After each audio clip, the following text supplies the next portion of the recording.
Buenas tardes. A continuación vamos a ver la clase de proyecciones en líneas generales aplicada para arquitectos, la materia Sistemas de Proyección 10 en la Universidad de los Andes.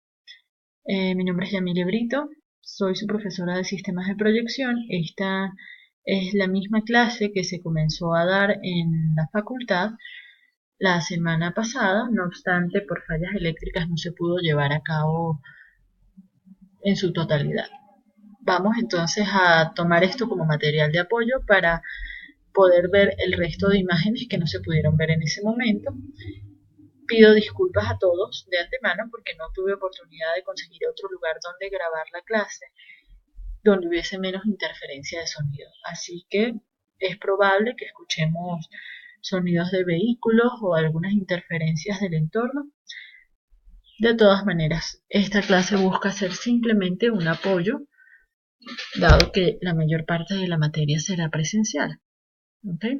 Bueno, empecemos con el repaso primario de lo que ya se vio, lo que sería la conceptualización de qué es proyección. Según la Real Academia Española, la proyección aplicada a la geometría es la figura que resulta en una superficie de proyectar todos los puntos de un sólido u otra figura. Eso nos hace indispensable definir también qué significa proyectar aplicado a la geometría de la misma manera. Nos habla de que es trazar líneas rectas desde todos los puntos de un sólido u otra figura, según determinadas reglas, hasta que encuentren una superficie por lo común plana. El acto de ver, de observar del ojo humano, es un acto de proyección. No obstante, vamos a ver cuál es esta forma de proyección aplicada a la geometría, en donde hay algunas diferencias y hay algunas situaciones comunes con el acto de ver. Ahora, en ambos conceptos nos hace referencia a los puntos de un sólido o a un sólido. Eso nos lleva necesariamente a definir los elementos geométricos como el punto, la recta, el plano y el sólido. Es indispensable esta definición puesto que esos elementos geométricos son los que usamos para conceptualizar nuestro entorno en elementos que podamos graficar sin problema. Eso es importante comprenderlo, pues hay una separación, hay una brecha entre ese imaginario de cómo lo conceptualizamos y el objeto en realidad que es. Así que nos vamos a enfocar mucho más en el cómo lo conceptualizamos que en el objeto real, puesto que nuestro objetivo es representar ese objeto real, pero en ese concepto que hacemos, en donde nos valemos de un punto, de una recta, de superficies, específicamente estudiaremos superficies planas, y de sólidos. El punto lo veremos como la mínima expresión geométrica que hace referencia a una ubicación en el espacio y que no tiene ninguna característica de magnitud, o sea, no tiene ancho, alto o largo. La recta puede ser entendida como la sucesión de puntos, la intersección de dos superficies planas. Esta, a diferencia del punto, sí puede tener una dirección y puede tener una dimensión de longitud. La superficie plana será la única que estudiemos con inicio por su constante comportamiento en el espacio. Me explico. Independientemente del segmento de superficie plana que se estudie, se conocerán todas sus características y todo su comportamiento relativo al espacio. Y el sólido o los sólidos que estudiaremos, buscaremos enfocarnos en los más platónicos para mantenernos en la primera parte, en la primera fase de comprensión de lo que es proyección, y luego el estudiante podría generar geometrías más complejas en función de lo aprendido. Ahora, es indispensable entonces conocer esos elementos geométricos como para poder conocer ese elemento en el que conceptualizamos lo que queremos proyectar. No obstante, la otra vertiente indispensable para ser estudiada en el tema de proyección será el sistema de referencia, que en la imagen nos muestra que tendremos la necesidad de la presencia de un observador y unos planos donde se genere la proyección. La presencia del observador implica otras cosas que veremos más adelante. Ahora, la proyección en sí misma, graficada en esta imagen, nos dice que o recordando lo que nos dice el concepto, nos muestra que es una figura, ¿verdad? La proyección es la figura resultante, que sería la imagen que está más hacia la izquierda. Al pasar desde el observador, un rayo proyectante, que serían líneas rectas, que pase por todos los puntos del elemento o figura que nosotros vamos a proyectar. Al pasar una serie de rayos, esto nos va a generar la figura proyectada. En definitiva, la proyección es la intersección que se genera de ese rayo proyectante cuando pasa por el objeto y se prolonga hasta que corta o es secante con el plano de proyección. Ahora, cuando ese observador original, la fuente de esos rayos proyectantes se encuentra ubicado en el infinito, hace que los rayos proyectantes sean paralelos entre sí. Eso implica que la deformación en la proyección obtenida es mínima en función del elemento o la figura real. Existe otra consideración importante y es qué dirección tengan esos rayos proyectantes, ya no entre sí, que sabemos que serían paralelos al observador estar en el infinito, sino qué dirección tendrían con respecto al plano de proyección. En esta imagen vemos la posibilidad de que ese plano de proyección esté dispuesto de forma horizontal, por eso lo denominamos PH como plano horizontal. Tenemos un punto, un objeto, y la incidencia del rayo proyectante en el caso de la imagen de la derecha es de forma ortogonal o perpendicular respecto al plano de proyección, y en el caso del ejemplo de el primer caso es el de la izquierda, y en el caso del ejemplo de la derecha tenemos un ejemplo oblicuo. Eso, por supuesto, generaría modificaciones en la proyección generada. No obstante, indiferentemente de que sea oblicuo o ortogonal, si el observador se encuentra en el infinito, lo llamaremos sistema cilíndrico de proyección. Como vemos en la primera figura, este sistema recibe su nombre dado que los rayos proyectantes generan entre sí una superficie cilíndrica al pasar por un objeto. Conceptualmente hablando, vamos a imaginarnos que ese objeto sea una esfera. Ahora, si el observador se encontrara ubicado en el infinito, ya no en el infinito, sino en un lugar finito, o sea, si el observador fuese cualquiera de ustedes en la ubicación que estén, los rayos proyectantes convergerían al ojo de ese observador y al estar tan cercano, generarían ya no una superficie cilíndrica, sino una superficie cónica. Eso implica o determina lo que vamos a ver o vamos a observar como un sistema cónico, en el que la primera condicionante o la determinante más importante es esa, la ubicación del observador.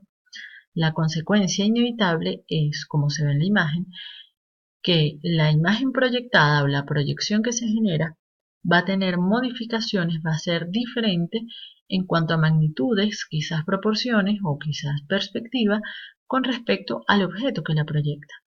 Si recordamos la primera imagen, cuando hablamos del sistema cilíndrico, las dimensiones del objeto proyectado, de la imagen, de la figura que se genera en la proyección, conservan similitudes bastante grandes con el objeto que se proyecta.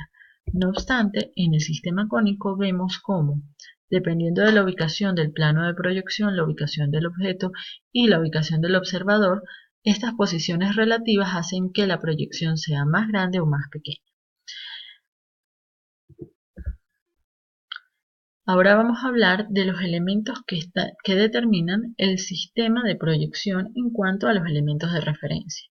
Fíjense, ya antes hemos hablado de los dos posibles sistemas de proyección en líneas generales, que sería el sistema cilíndrico y el sistema cónico. Ahora vamos a hablar de ese plano donde se genera esa proyección indiferentemente de que el observador esté en el infinito o en un lugar conocido. Como los objetos que se buscan representar son objetos de más de dos dimensiones, un solo plano de proyección sería insuficiente. Por eso generamos como base por lo menos tres planos de proyección. En la imagen tenemos el plano horizontal, un plano lateral y un plano vertical, que al ser intersecados entre ellos nos resulta lo que vemos en la imagen de la derecha, que es nuestro sistema de referencia, que sería nuestro triedro, o sea, 3 planos de proyección, vertical, horizontal y lateral, cuyas intersecciones generan líneas rectas, que serían unos ejes. Ahora, vamos a analizar cómo se hacen o cómo resultan las proyecciones de elementos geométricos particulares, los que ya vimos anteriormente, en el espacio con respecto a los planos de proyección que acabamos de ver. En el primer ejemplo vamos a ver la proyección de un punto. Cuando el observador está ubicado de forma simultánea de frente y desde arriba o incluso desde un lateral, se generan rayos proyectantes desde este observador que cuando pasan por un punto y se intersecan con los planos de proyección me generará las proyecciones del punto. En la imagen vemos lo siguiente. Los rayos proyectantes también son proyectados. Si vemos la imagen de la izquierda, vemos que desde el ojo que está viendo de frente ese punto gris ubicado en la pantalla, sale una línea recta roja que la colocamos en línea continua con una flecha, que cuando corta con el plano vertical debe generar la proyección de ese punto en el plano vertical. No obstante, mientras está esa línea recta en el espacio, si tenemos un observador simultáneo, viendo desde arriba hacia abajo, que sería cuyas rectas o rayos proyectantes son verdes, vamos a ver cómo él no solo va a observar el punto, sino también el rayo proyectante rojo. Eso hace que se proyecten no solo los puntos, sino las líneas guías que utilizamos para proyectarlos, o sea, los rayos proyectantes. Esas líneas guías en el espacio serían las líneas resaltadas en amarillo del ejemplo de la derecha. Y esas líneas proyectadas serían las líneas negras que relacionan las proyecciones del punto A en el ejemplo de la derecha. El ejemplo de la derecha tiene un punto A en el espacio resaltado en rosado, unas líneas proyectantes resaltadas en amarillo que cuando encuentran su intersección en el plano horizontal generan a la proyección del punto A en horizontal. De allí el sufijo H por el plano horizontal donde está proyectado. Lo mismo sucede hacia el plano vertical y hacia el plano horizontal.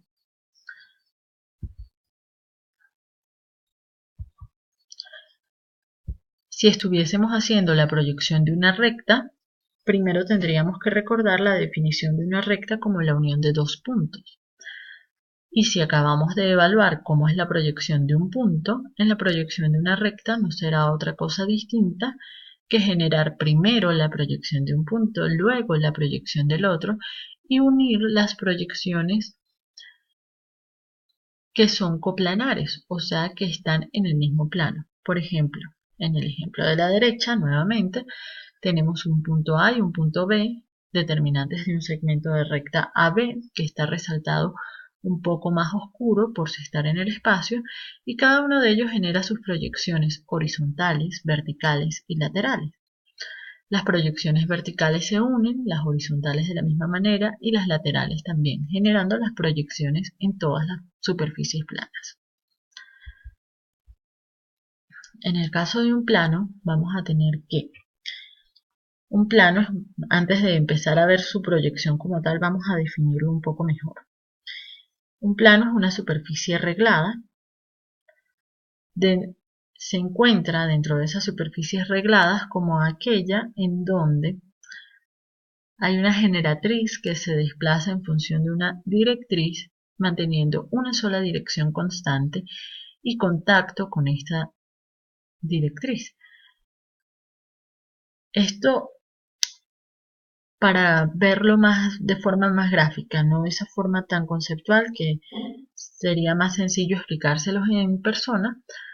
Es como si agarráramos, o sea, una superficie plana es aquella en donde si yo trazara una línea en un sentido y luego tratara de pasar un lápiz en función de esa línea usándola como eje de movimiento, yo no separo el lápiz nunca.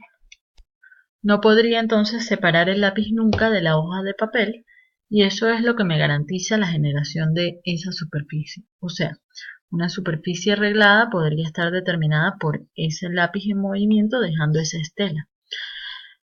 Otra forma de entender la superficie plana es asumir que cuando yo